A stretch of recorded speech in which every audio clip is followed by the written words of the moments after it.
I mean, it's important to be honest about methods and what you did, your data analysis.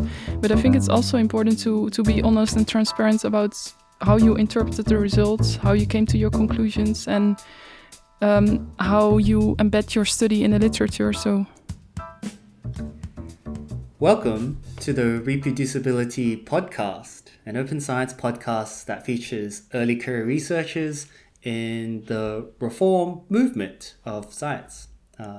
I'm William Young, a lecturer at the University of Adelaide, and so I would like to acknowledge that I work and reside on country, and so I would like to thank the Ghana people for their custodianship of the land, both past, present, and into the future.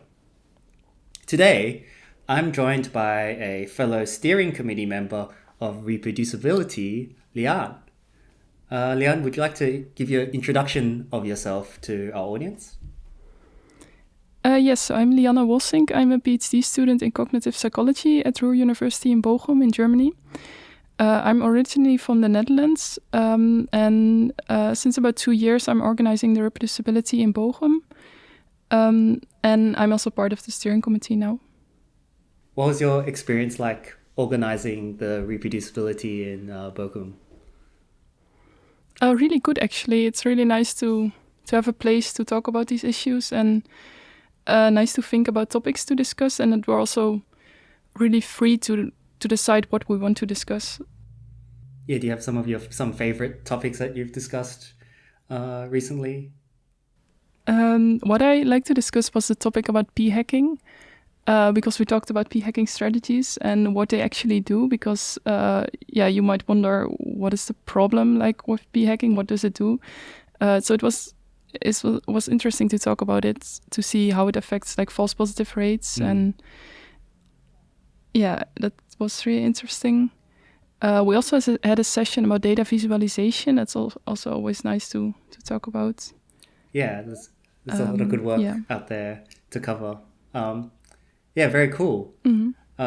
So yeah, Lianne, as part of the steering committee, one of the things that you've been working on is creating reading lists, the reading lists that we host on our website.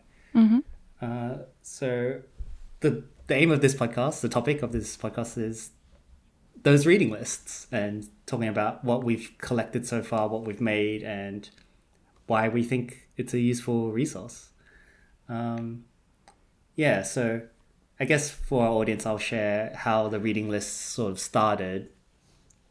At the very beginning of reproducibility, when we started journal clubs, we offered a starter pack, which included a reading list of 10 papers for the short version and 24 papers, I think, in the big version, of all the topics in psychology at the time.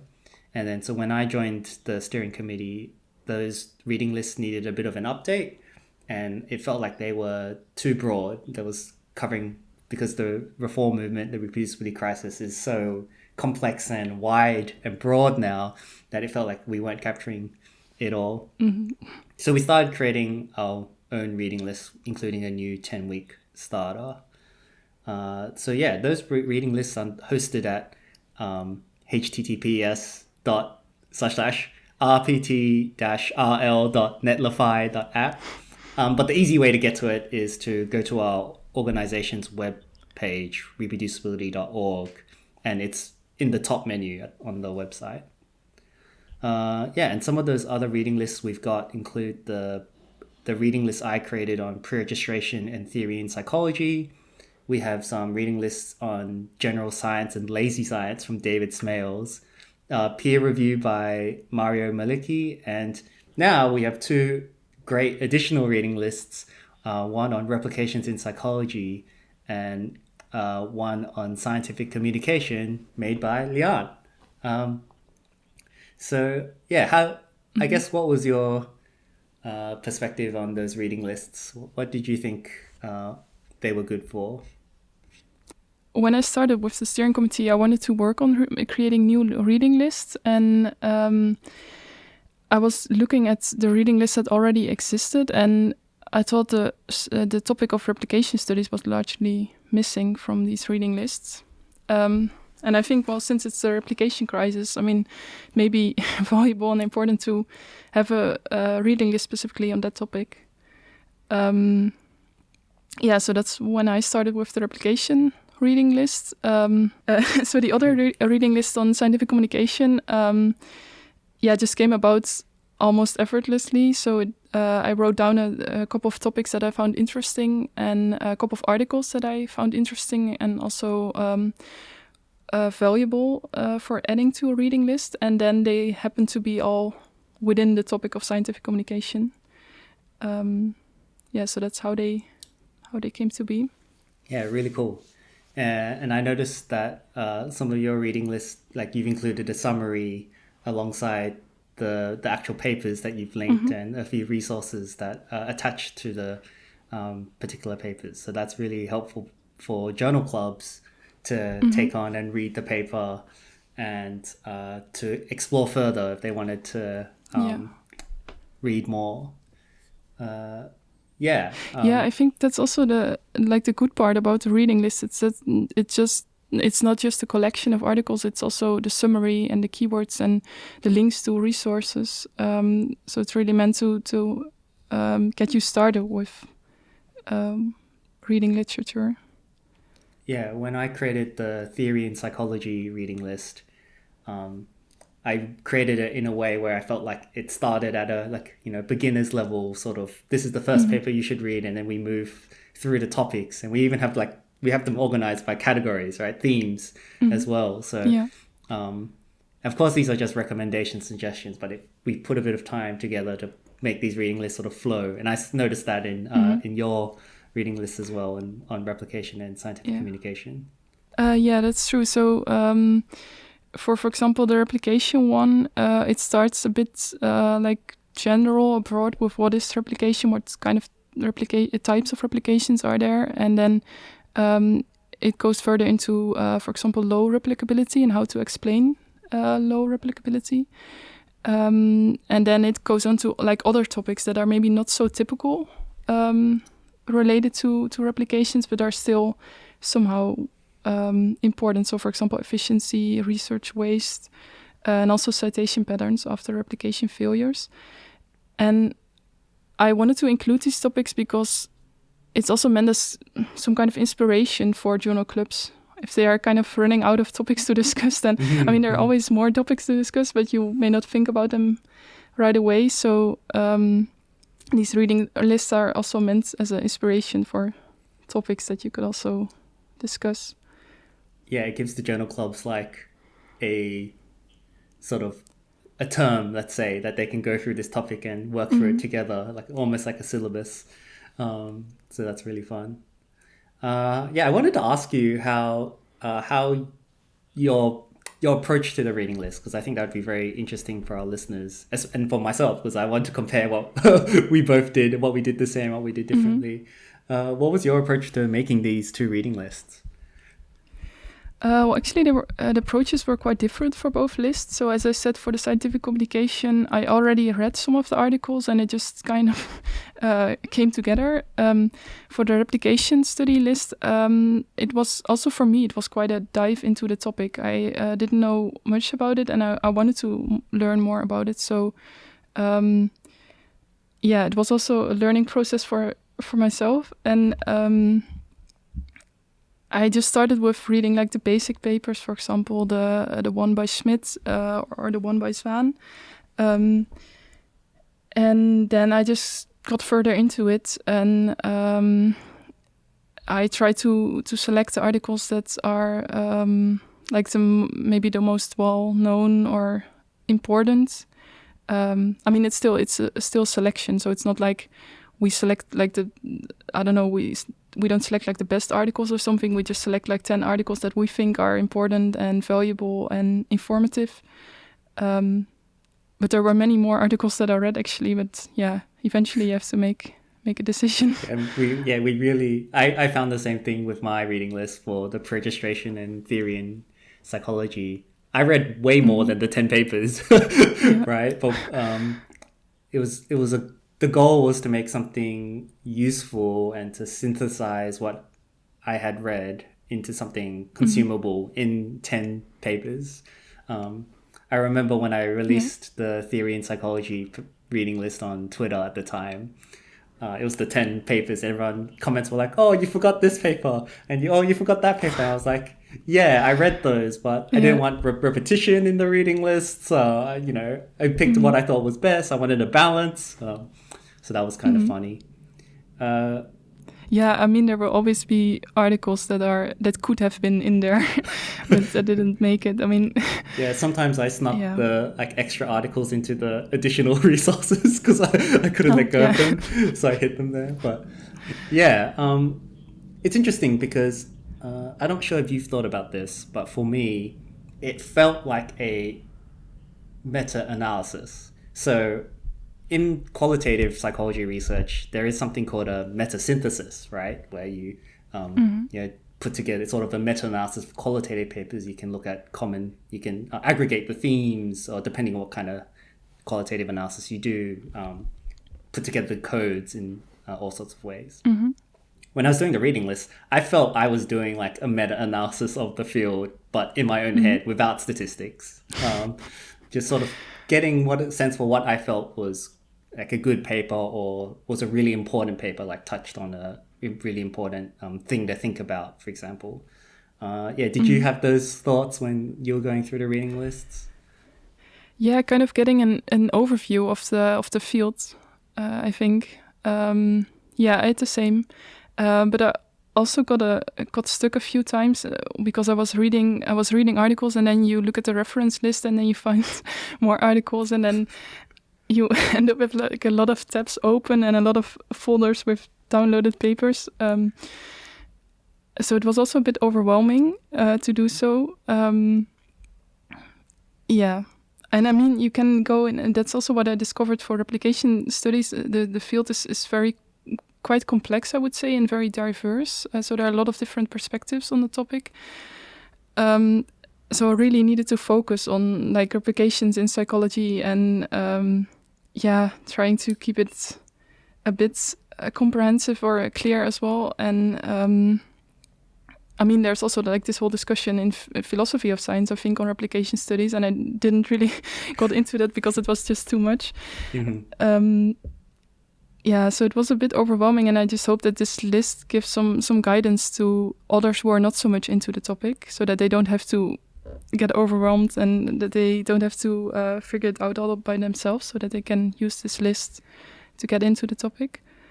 At the same time, I also think that it's quite a deep dive into the topic, so it's also well suited for researchers who are already more into the topic already. So I think people can get out of it what they need. Yeah, I think you did a really good job of balancing like papers that were accessible for someone who was starting out, but also including like current like discussions and issues with the replication crisis, with your choices in the papers. Yeah, and I want to emphasize that you did a lot of work for to like curate, to almost be what an editor should be at scientific journals, right? Curating the work that should, capture our attention, or almost like a good special issue of a journal, not a special issue where you invite your friends to submit papers and get them published. Not that kind of special, but you've really edited and curated a list of papers that on this specific topic to try and provide that overview of the thing. And replication crisis, so big, such a complex topic. Were there any like themes or things that you started to notice or you started to get a sense of, or like what kind of things popped out for you when you started doing this reading list curation? Well, when I started, I just thought that when I started, to me it seemed like that there were two types of replication, so direct replication and conceptual replication. And then when I read the literature, it appears to be a bit more complex than that. So I mean, it's not like it's either direct or either conceptual. So, and there's also different wording. So different researchers use different words to describe the same things, or sometimes different things. So that also made it more difficult. And there's actually quite some discussion about the value of direct versus conceptual replications.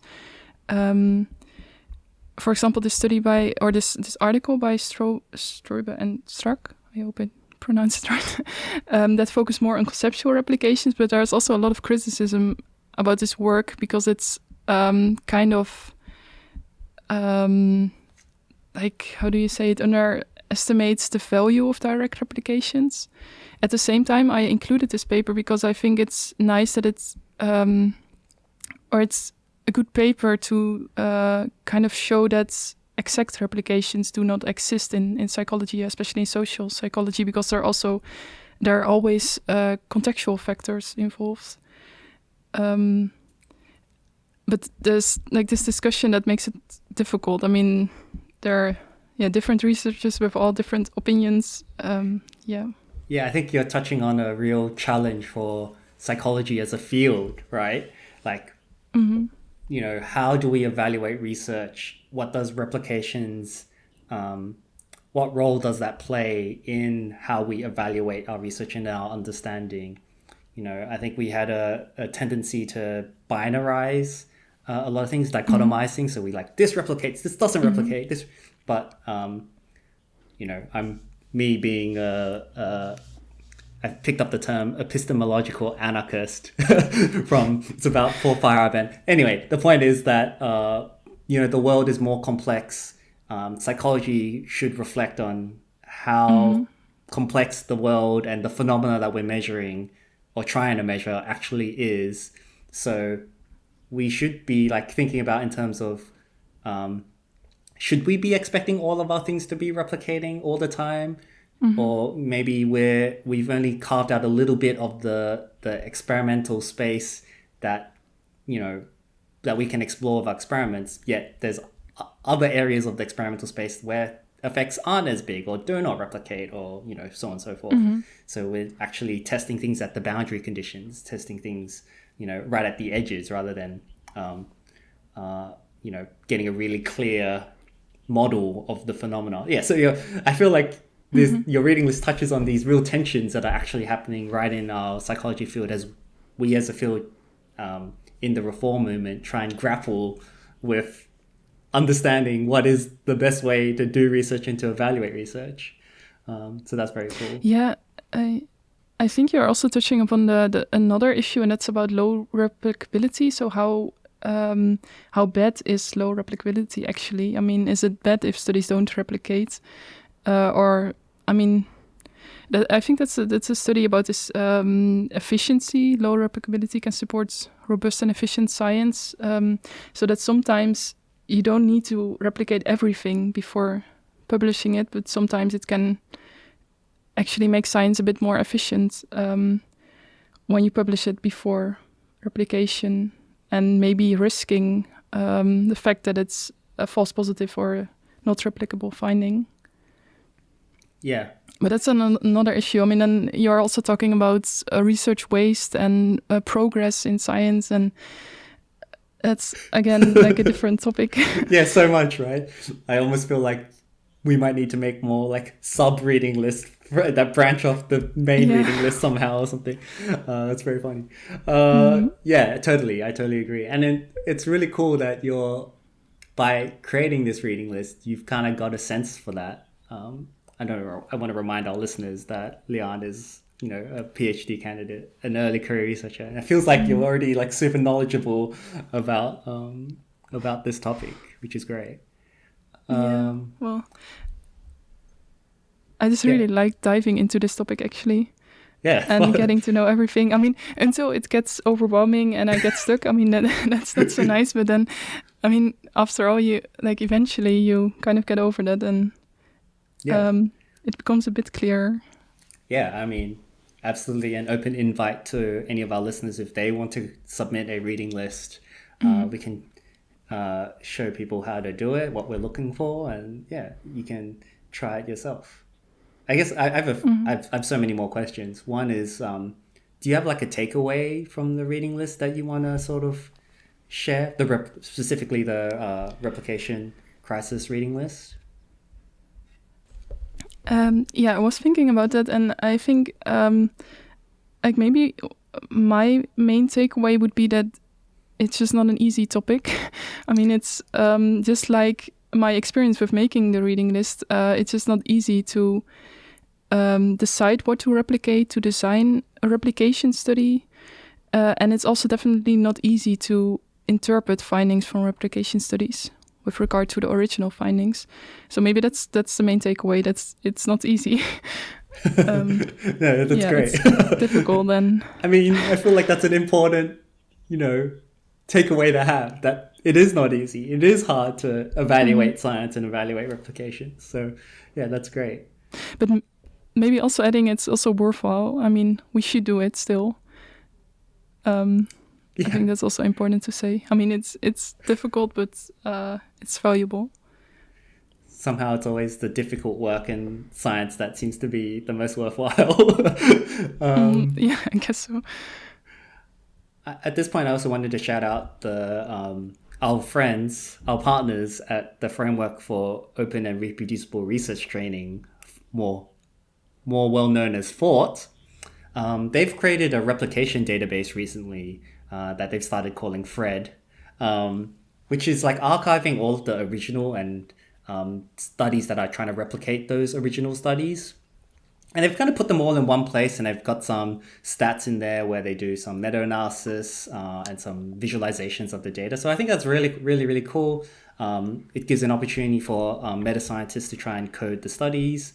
So yeah, I wanted to highlight that if you Google Fort replication database, it should show up, but it's at Fort replication shinyapps.io/Fred_explorer. So wanted to shout that out while we're on the topic of replications. Yeah, the other reading list that you came up with that you said was easier was on scientific communication.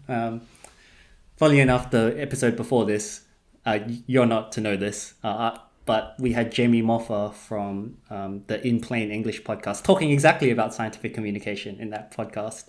So it's fun to follow up on that with this reading list.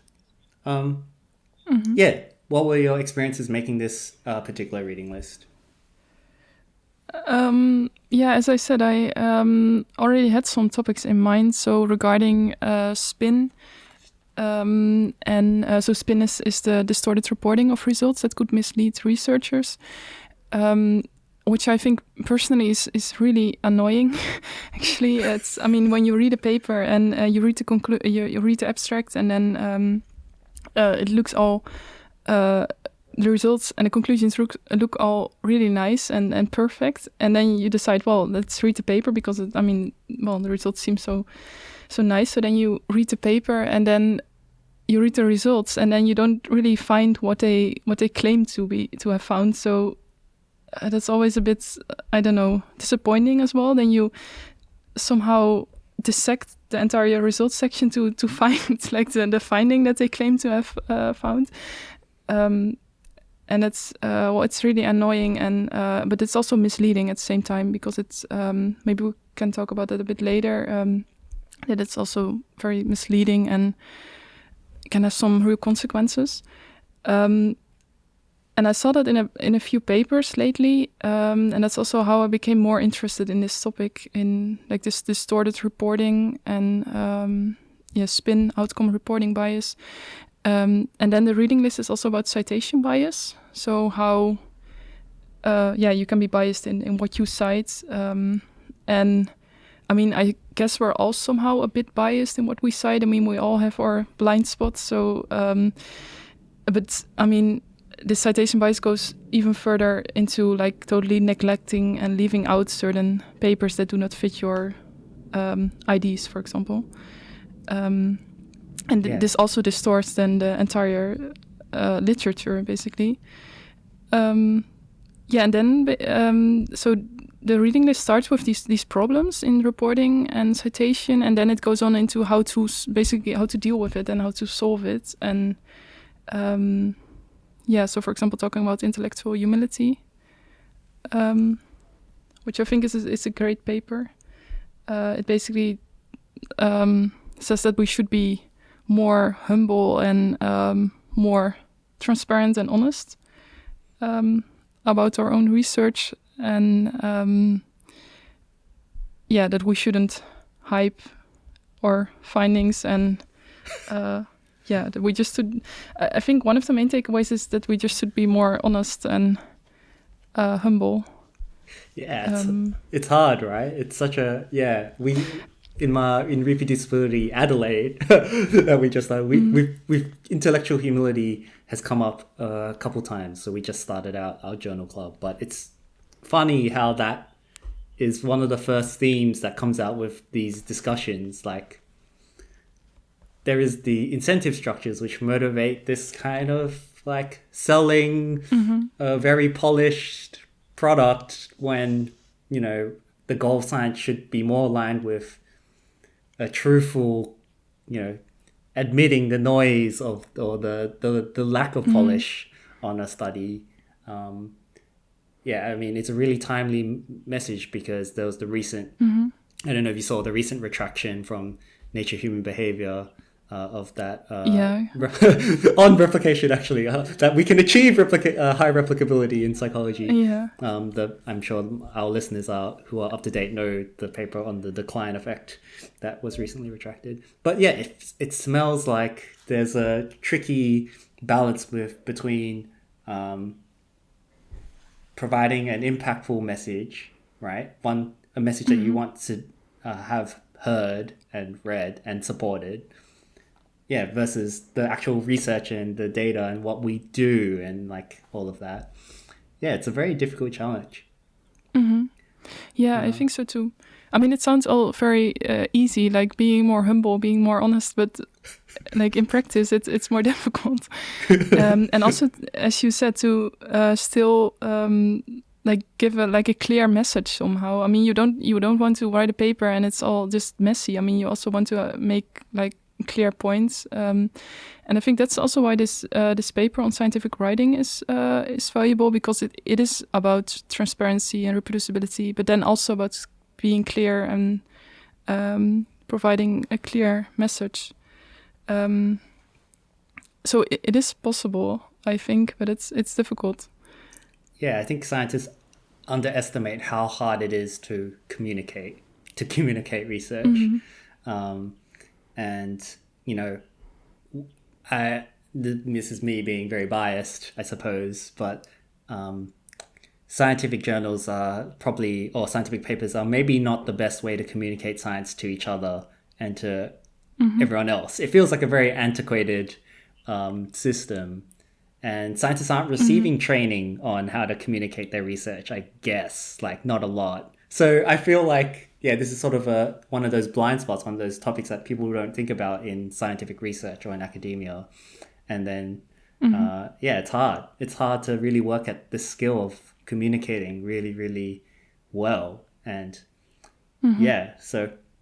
I think, then we're also getting to like the last topics of the reading list. That's about opening scientific communication,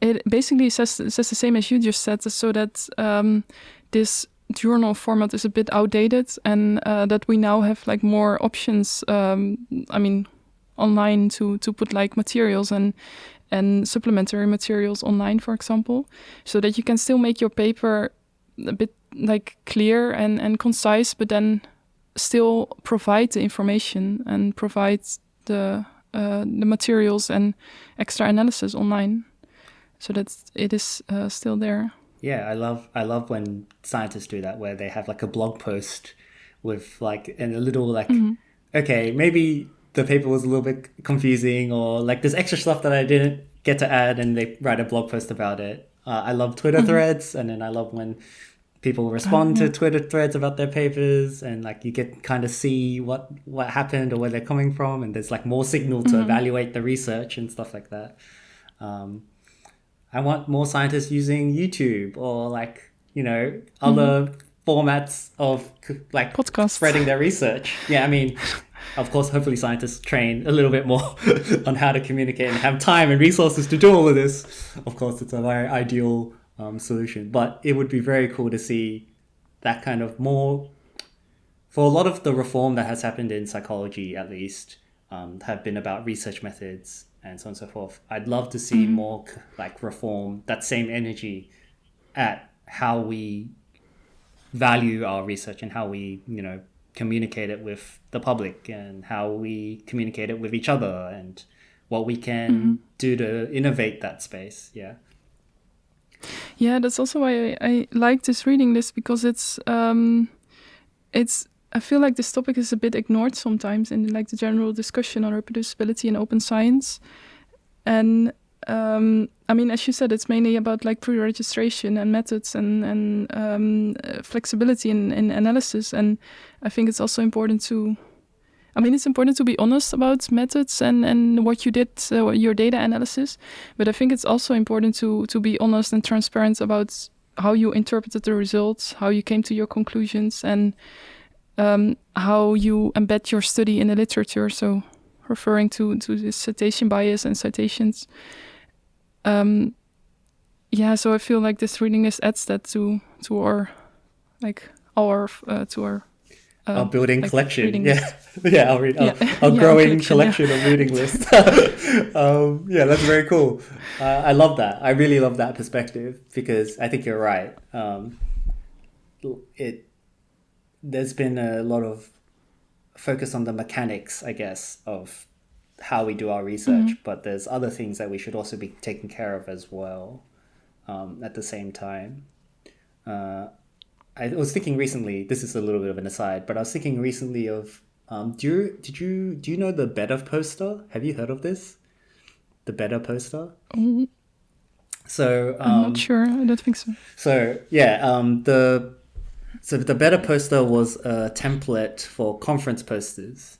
And essentially the very first version was you have your poster, and then whatever size it is, you block out the middle, like a huge part of it, and you put just one message, a takeaway in the middle. It was by Mike Morrison, who I think has a user experience background.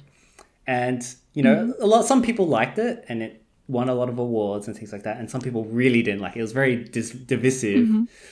And I was reflecting on that recently and thinking, what I like about that attempt was that, yes, someone is thinking about user experience. Someone is thinking about how we interact with conference posters and how we get information and what we do.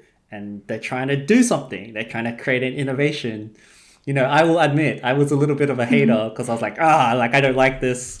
It feels like it's like, emphasizing the wrong stuff.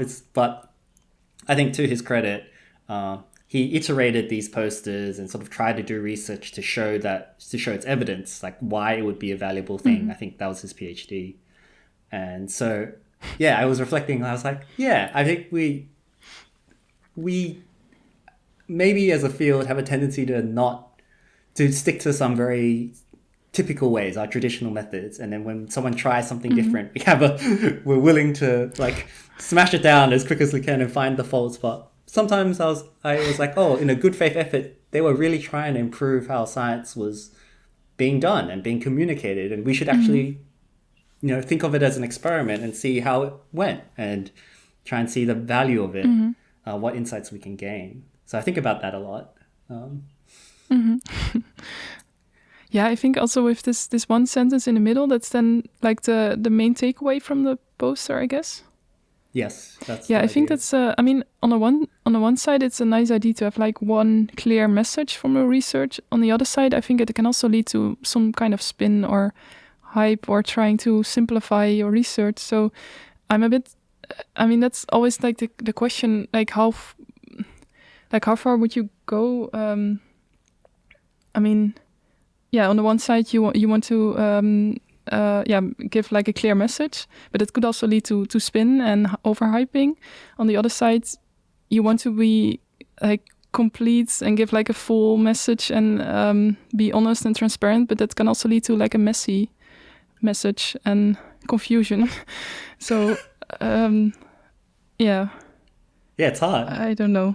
It's difficult.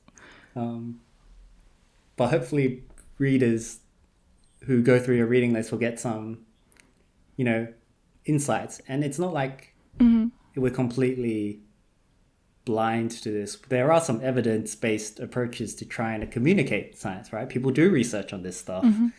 People do research on what data visualizations are best to show certain things, right? So that's all out there, and waiting to be explored by a keen scientist. Yeah. What I also really liked about this reading list is the last paper about let's publish fewer papers. I don't know if you read that one. Yes. Yeah, I really wanted to include this one because I think it's a good when you read about like opening scientific communication, making everything open and as transparent as possible. You also have to think about, well, maybe there's a like a downside to it, and maybe, well, there's too much transparency sometimes, or maybe that could be the case. So I really like this paper. Yeah. And it's like good in the context of the fact that we're publishing more and more special issues, more, commentaries, so on and so forth. It feels like there's no way anyone can like consume, like to read and think and understand and, evaluate, synthesize, all this kind of stuff. It's very tough. That's basically what they say, that there's a lot of noise then, and it's harder to find like the true signal or the research that's of high quality and useful. Yeah. It's funny because I know in your replication crisis list you also have science is not a signal detection problem. That's another favorite paper of mine. I know one of the authors is Wickstead. I've forgotten the others. Sorry about that. But it's funny. Like people are thinking about and trying to model and trying to evaluate. It's not an easy thing to do. But you can see commonality in the themes and ideas, and So those are two awesome reading lists. We've got a few others on there that I hope people, our listeners, go after and have a look through and really try and engage with. I also hope they give you the plaudits for doing all that work to synthesize and summarize those topics, because also having done it myself, it's not easy. It takes a lot of time and thinking. So I really hope people evaluate that and really use it as a good resource. I also want to highlight that I think it's really good for early career researchers, your PhD candidates or people who are just joining psychology, who are coming into a field where we have these big problems. These reading lists are a really good way to sort of dip your toe and get started, right? Get on the ground about what is being talked about, what is being discussed, what are people's opinions. True, especially when you're just starting with like this whole open science reproducibility team. It's very useful. Cool. So again, if you missed it the first time when we talked about it, the reading lists are on our organization website, reproducibiliTea.org, just at the top there. We'll take you to an app where there's a drop-down menu, and definitely check out the replication crisis and science communication reading list that Lianne has made. We'll also link it in the show notes below. We've got a little bit of time left. Do you want to chat about some other sources of inspiration or reading or content that you've been coming across? When talking about reading, I also really like to read like popular science books on like the replication crisis and related themes. So, for example, I'm a big fan of science fictions by Stuart Ritchie. I also have it here with me. Actually, I brought like all the books here. Very cool. The book that fun. Did you know that book covers are different between countries. I don't know if you're aware of that. So my copy is Yeah, I different think to that yeah. to the copy you've got, and it's fun to see the different covers. Anyway, This is the UK version. I think you must have the I think US of the version. US then? version. Yeah. Okay, yeah. Yeah, I was a big fan of that book. Yeah, this is basically the book that helped me get into this topic. I read it about 2 years ago when I just started with organizing the reproducibility, and it covers a lot of topics on like the problems in scientific practice. It gives a lot of references as well, so it was also very handy to find new papers or new topics to discuss. Yeah, I really like it. I also was a bit afraid that it would make me a bit cynical when, I mean, Yes. I mean, like the subtitles exposing fraud, bias, negligence, and hype Yes. in science. So I Yes. was afraid, well, maybe I will lose all my faith in science. Actually, it did a bit, but I think it just, I mean, it would have happened anyway. I mean, when you're reading about these topics, about problems in science, I think it always does something like, I mean, I wouldn't say it would make you cynical right away, but somehow it's, I don't know, maybe some disappointment or so. Yeah, I think. And the hope is, of course, that you will get out of this by like focusing on the reforms. Yeah, I think that's really important to talk about. Yeah, and I think that is my one sort of worry about that book, is that it paints the field in not a great light, which is accurate, right? But it doesn't quite provide the message of hope that I think we also need to provide. You know, I think Samin Vazir's, a credibility revolution rather than always calling it a crisis is a really important theme to think about. We need to manage our credibility with the public, with each other, with how we do things, with who we interact and what we think about. It's really important that we don't lose hope. So it's tough, but I like to separate criticism and cynicism. I think they're two different things, and you can be a critic while being hopeful, while being optimistic. You're criticizing for things because you believe they can be better. That's the hope, right? You recognize by recognizing the flaws and the issues, you point out we can diagnose the problem and try and solve it and try and figure out and work towards positive progress. So I think we need a lot more of that in the world, in the public space. I think so too. I also feel like this reproducibility initiative is also sometimes just a constructive way of dealing with this maybe feelings of like creeping cynicism, trying to make it into something like, I mean, still critical, but hopeful. I would, as you said, trying to change something. Yeah, I think I feel a lot better when I'm trying to do something to fix the thing, right? Rather than sure, if I'm being super cynical, reproducibility might not solve everything in the world, if like my research might not be the thing that will do anything, whatever. But at least I'm trying. There's something that we can see, right? We can see what we can do together. A metaphor that I've talked about is in the past episodes is I want to see the open science wave kind of crash down on science and really try and see if we can change things for the better. I feel like if we build enough networks and we all point the right way, maybe there is something positive or glowing. Maybe this is too idealistic, but I sense it, Or but no, but I think it's good to have this a bit of idealism. It's good to have hope. I think a book that also does this is Charlotte Pennington's A Student's Guide to Open Science. That has a little bit more of a, I wouldn't say it's like a positive spin to it. I think it's more capturing a lot of these kind of perspectives in the book. Sort of more balanced, more general, not just focusing on the things that are flaws and the things that are going wrong, but also things that we're trying to do, current movements, current reform attempts, detailing the progress.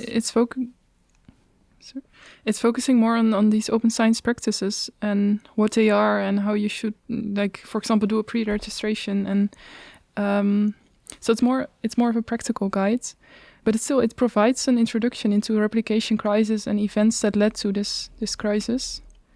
And it's really concise. It's only 80 pages, so that's also nice. Yes, definitely accessible, right? Yeah, and it's also like kind of fascinating that you're able to summarize all of it in 80 pages. That's Yeah. To maybe share some of my books that I've been thinking about reading, to go from really concise to incredibly dense and very hard to read, almost impossible to read. But I really enjoyed reading Against Method. I know wise listeners will have clocked that I said I was a epistemological anarchist. So of course I appeal to the philosophy of Paul Feyerabend, who wrote Against Method. I'm not sure if you're aware, but there were two sort of people. There's Emre Lakatos and Paul Feyerabend, and they were kind of both arguing, writing letters to each other, arguing. Like Lakatos was like, "Yes, the scientific method is." I'm reducing it, but Lakatos was like, "Yes, scientific method exists, and we can do it this way, and we generate progress." And Paul Feyerabend was more like, "No, like this is just magic. Like, you're just arguing for random things. Like, there's other factors that lead to truth other than the scientific methods and so forth." Anyway, it's really interesting to go through that philosophy of science. But yeah, Paul Feyerabend's Against Method is really good. What time are we talking about? Like, what decade was this discussion between Lakatos and Feyerabend? It's a good question. I think he's 70s, 19s, maybe a bit older. No, a bit 70. Yeah, 70s sounds about right. 60s, 70s maybe. Okay. I might be totally wrong on that, but maybe it's earlier. Anyway, it's not that long ago, but it's recent enough to touch on the ideas that I think are prevalent. Because I think at the end of the day, psychology is still a pretty young science when we think about it. Like, we don't have the time and development that physics or other stronger sciences has had. And that's kind of fun to think about. So the Paul Feyerabend, sort of the message I took away from that book was that, and it's been a theme of our conversation, that there is a lot of complexity and chaos in the world, that it's hard to understand. So maybe psychology as a young science needs to think about a plurality of theories and models and methods to try and get at the phenomena and things that we want, and to have the positive impacts on society that we want to see. So I really like that about the book. But unfortunately, as that message is so complex and chaos, his book, the writing, is absolutely as complex and chaos as that message is. For all of our, it takes you'll have to sit down with that book and really, really go through it. A more consumable book that I like to share is Nobody's Fool by Dan Simons and Christopher Chabris. Those two might sound familiar because they're the authors of the infamous Invisible Gorilla study. I'm sure I don't need to explain that any further for our audience. Funnily enough, one of the few studies that we know definitely replicates. It replicates over and over, so that's good. But they have a really great book touching on how we end up being deceived, how misinformation can trick us into thinking the wrong things. And I think it's simply a good message for scientists to think about how they themselves might, fall into these traps, may fall into believing the sort of wrong things.